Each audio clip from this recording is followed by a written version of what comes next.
Hey guys, we're talking about the JB Racks 5-bike vertical rack here. I actually have the 4-bike and the 5-bike. We're going to kind of combine the review or overview video. I do like to look at this as overview more than review. This is kind of just hands-on. What is it like to touch and feel the rack? What is it like to put it together? How does it work? It's not really my opinion, or I try to keep it from being my opinion, but what are the tech specs of the rack? What does it hold? What is it like putting, say, a kid's bike into the rack? And what size bikes does it fit? What types of vehicles does it fit? All those things that you might be trying to figure out. I'm putting this on is a 2012 Subaru Forester, and I have been testing it with both a kind of traditional mountain bike, enduro style bike, and then an electric mountain bike, specialized turbo Levo, also kind of enduro style but electric mountain bike. First, we'll get to just kind of standard first impressions. Overall, I feel like the build quality is pretty sturdy. I've noticed the rack being quite sturdy with even with heavy e-bikes, with a couple e-bikes on the rack. Never had any issue with the bikes getting scratched or any frame issues, anything like that. And I have taken them down fairly bumpy roads and multiple hour highway driving scenarios on multiple occasions with no issues personally. Now, that is where we're kind of venturing to kind of far into the opinion category and things get anecdotal, but what is it rated for when it comes to carrying bikes and bike weights? It's up to 65 pounds per wheel holder, so you can multiply that across to get the overall weight. What it says on each rack though is 240 pounds total capacity. The 240 is what the overall uprights can hold. So if your combined rack weight is over that, even if you're not filling, even if each tray can hold 65 pounds, you shouldn't go over that overall weight. So if you had 65 pound bikes on each tray, you're going to hit that 240 before you actually fill up a 5-bike or a 6-bike. So watch that overall capacity as you're loading, specifically if you're putting e-bikes on. It is e-bike rated. Currently does come with a slow fold strut. The slow fold strut essentially is a hydraulic piston that, when you unlatch the pins, helps it to go down slower.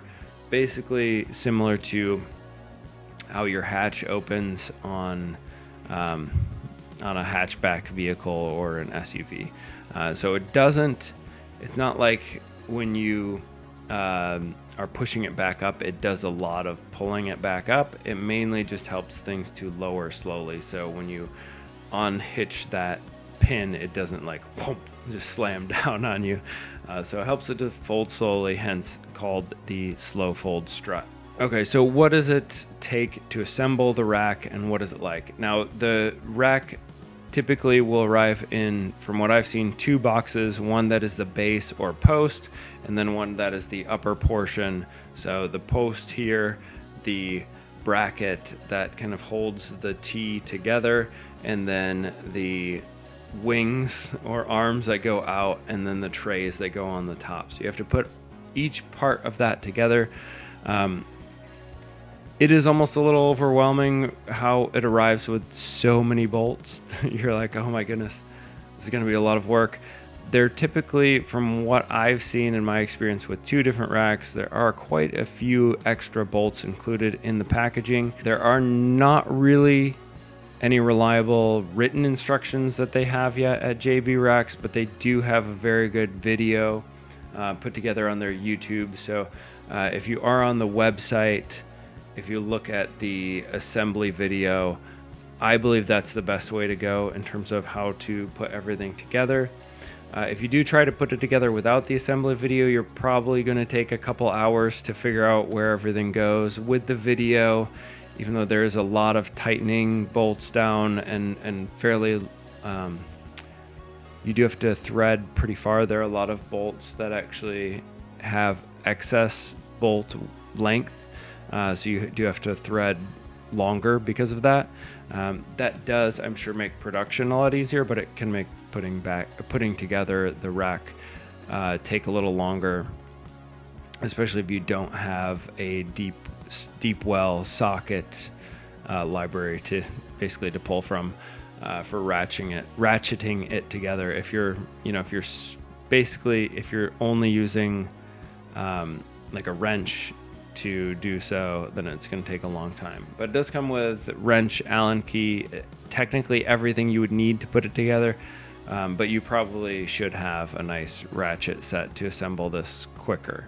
Bikes and wheelbase, I would say you can pretty much accommodate any bike or wheelbase. When you get under 20-inch wheels, they don't fit in the trays very well, and it's probably a bit sketchy.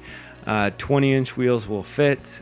Kids' bikes will fit. There's a chance that the bike pedals won't make it all the way down to the straps and might not make it even to the bar across. So I don't know if you can say it's manufacturer recommended for kids' bikes. There are ways to make it work, but again, it's definitely not going to be something you're jerry rigging at that point. So it's not something where it's certified to fit those types of bikes. But for the most part, any adult bike is going to fit, even with different handlebars. Up to 3-inch tires as well. So if you get larger than a 3-inch tire, you probably won't be able to fit it.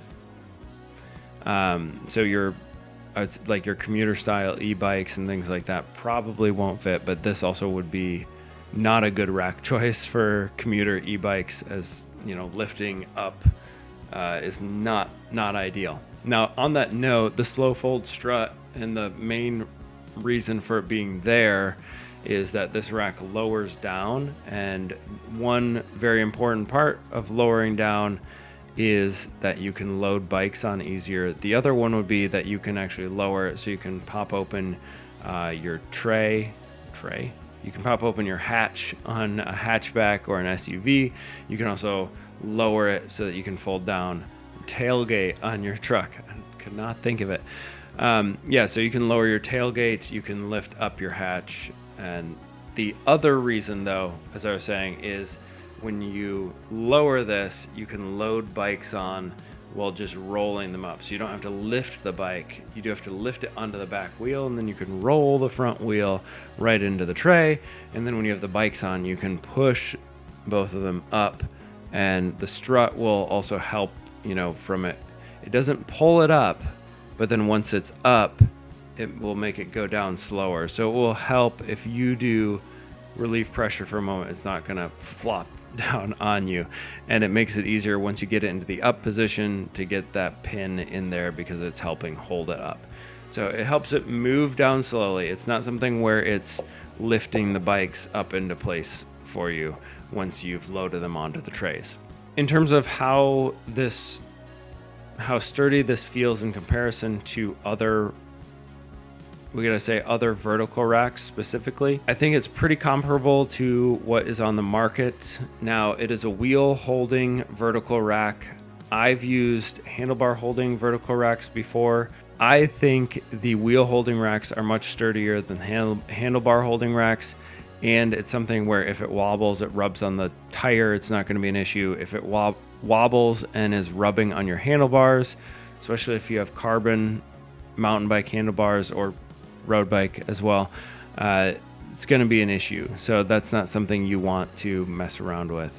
But the other thing is, how does the bottom of the bike attach? Now, the wheel goes onto that bottom bar, so it needs something to stop it from swinging, and then it attaches though, and the way you lock it down is by grabbing onto one of the pedals.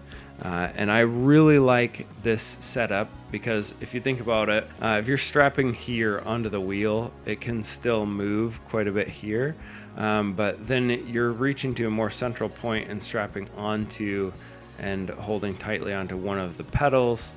or actually, so one of the pedals on this side, and then you slide the wheel into one of the locking points on the other side of the wheel.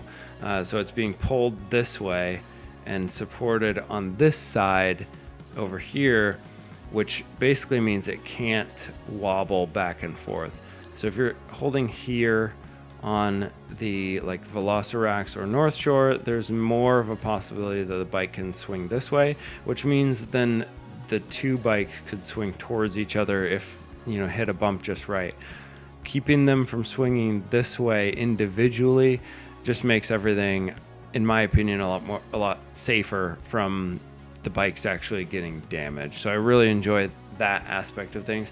Now, if you did have a North Shore rack or Velocirack, you could purchase straps like this and tie it down. But what I like about the JB racks is that, like, that's how they've actually thought this through, and it makes a lot of sense. And I just appreciate that, you know, that type of innovation and the fact that they've set up the straps specifically for that, and have the little like L-shaped brackets for you to kind of snug the wheel into to keep the bike secured on both sides. Then my overall thoughts on the rack, for me, it's something that it's a rack that will work really well. One, it has the exact amount of people I can fit in the vehicle. Two, it is set up to carry both of the bikes that I'd be transporting around regularly. It's very easy to use. I can leave it on the vehicle and fold it down to get into the trunk. And when it's folded down, it's completely out of the way, so I can do and put other things into the vehicle quite easily. And I really like, to be honest, I think it looks really cool. I like vertical racks and I think they look cool, but it is strapping to the vehicle in a way that I don't see many ways that the bike could actually get damaged. There's not a frame contact point or anywhere where your bike has paint that could get chipped or scratched. And then also, if you do have carbon bike parts, it's not strapping onto or pulling or putting a lot of pressure onto any of those particular parts. So from the perspective, trying to think of where things could go wrong just based on how it's set up, I don't see many issues. And then price-wise too, it's competitive with everything else on the market. In fact, it's a better price than a lot of the stuff you see out there in comparison. The biggest drawback I would see with this rack is that I think, and I don't know this, that others may come easier to put together. But I would say the big caveat with that is that JB Rex is working really hard to get the best instructions put together, and I expect them to continue to improve kind of every part of the rack. Their customer service is really good, so you do have help throughout everything. Overall, I really like this particular rack. Again, the reasons being it looks cool, it carries the bikes that I want to carry, and then it's very easy to use, so I can get it out of the way if I need to get into the trunk. I don't have to take it on and off of the vehicle in order to use my vehicle. And not only does it hold the bikes I want, but it can hold 5 bikes, which I can't find in any other type of bike rack. There's no 5 bike tray style. So if I wanted to do that, I've got to get a 2 bike and put 2 bikes on top, or I have to get a 3 bike and put 2 bikes on top actually. And that's, you know, a bit of a pain actually to throw bikes on top and on the back. Okay guys, I've rambled long enough. Cool rack. If you want to check it out yourself, go ahead and do it. If what I've described seems like what you're looking for, go ahead and check it out. If you're not sure yet, feel free to give me any questions. And then if there are any other racks you're curious about or any questions about mountain biking, feel free to drop them in the comments, hit me up anywhere, and I'll catch you on the trails. Cheers.